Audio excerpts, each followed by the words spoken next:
Да, казвам се Иван Младенов Атанасчев, Горна Оряховица.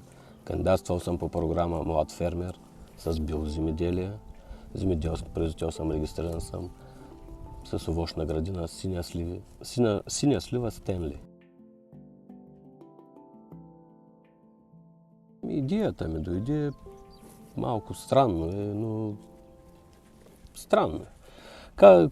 Продадох си имот от среща на другия баер, вила, която я продадох и купих ниви, изоставени, които са били от ТКЗС-тата. Преди 40 години този баер е бил изоставен, той е бил обработваем и почнах да ги изкоренявам и да чистя.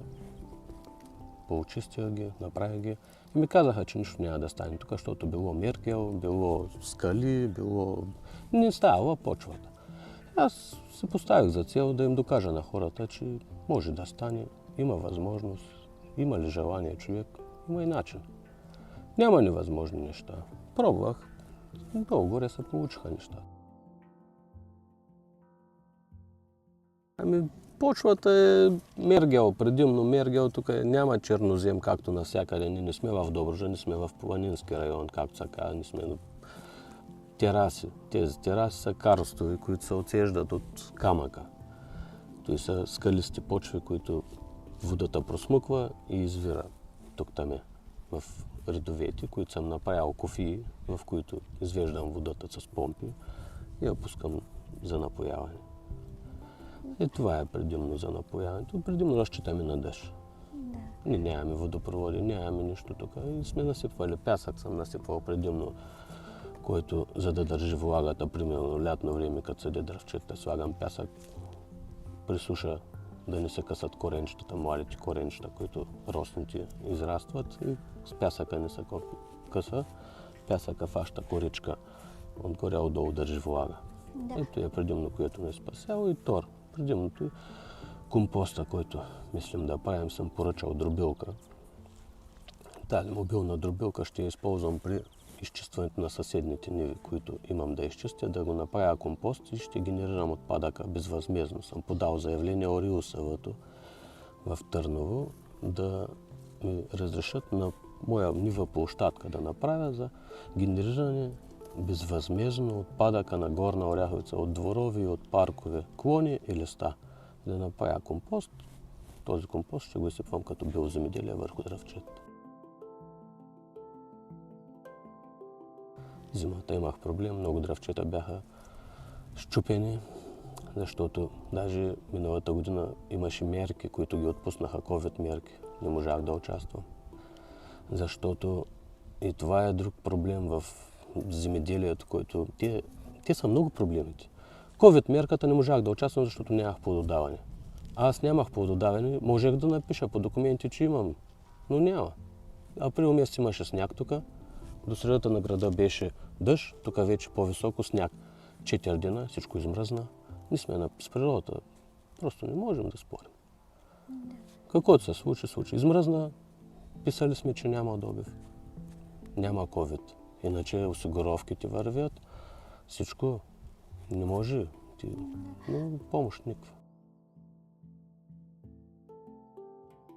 По принцип, в средата на нивата имам затрапени дръвчета, които са при създаване на стопанството и от тях ги премествам. Нямам право да внасям, да изнасям дръвчета, затова при създаване на стопанството купих няколко стотин повече дръвчета, които съм ги затрапил. Ето е там в другия край на нивата и оттам си ги местя.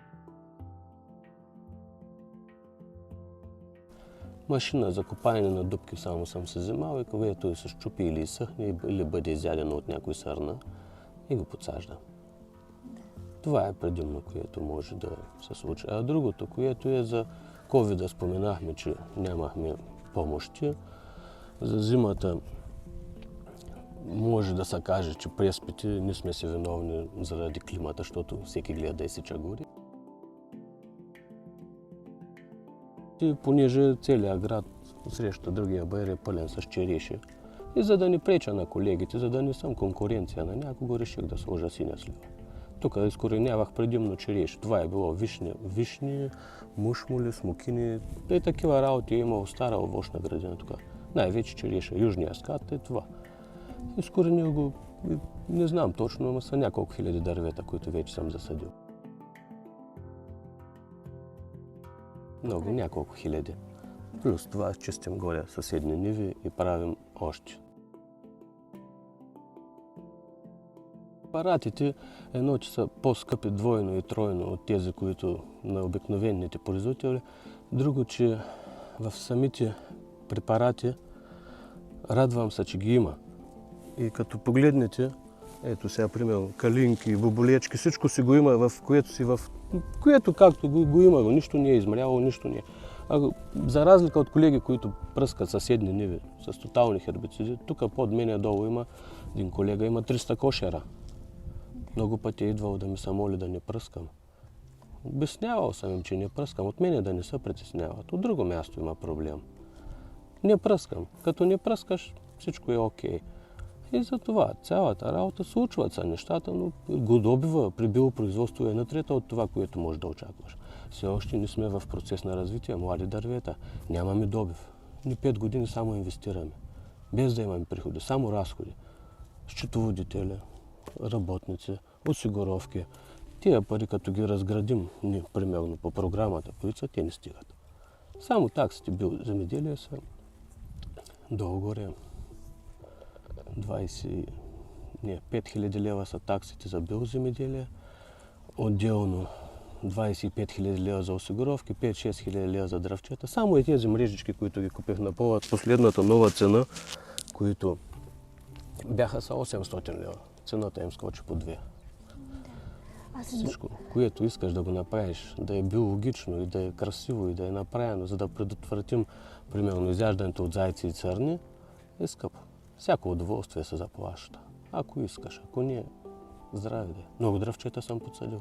Тук имах 3 сърни, ги храних, но за жалост ловджиите ги оправиха. Сега ми останаха само и на 20 на фазана, които тук там може, ако се поогледаме, да ги видим, да ги срещнете. Любимци, които са свикнали с хората и не се крият, не бягат, но все пак, ако се заслушате, може да ги чуете, може да ги видите. Хубавото и сега, че почнах чрез новата година да слагам затревяване. Оставям дръвчетата затревени, за да има трева, за да може по-малко да... Биоземеделието не ми дава да кося, фактически. Колкото по-малко външна техника, толкова по-добре. Който иска, добре дошъл, винаги сложил съм пейки, тук още съм поръчал, парзалки съм вземал, чакам материалите, за да ги довърша, люлки и ще го правя като парк. Долу-горе закупил съм около 100 декара, които съм изчистил до средно около 50 са засадени вече. Но имам още да чистя, което става бавно, трудоемко, но става.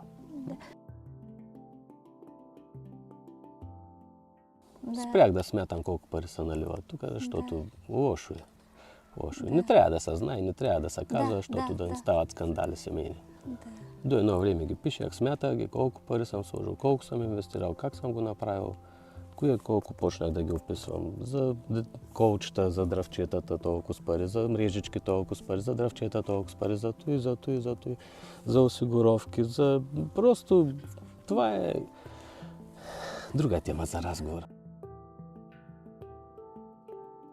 Продължително правя го, ходил съм при съвети в земеделието, сме организирали такива за биопроизводители, за животновъди също е имал. Ходил съм на всичките семинари, които са имал. Даже и в момента ще има някакъв, вчера ми пратиха линк, че ще има онлайн някакво заседание, пак ще присъстваме.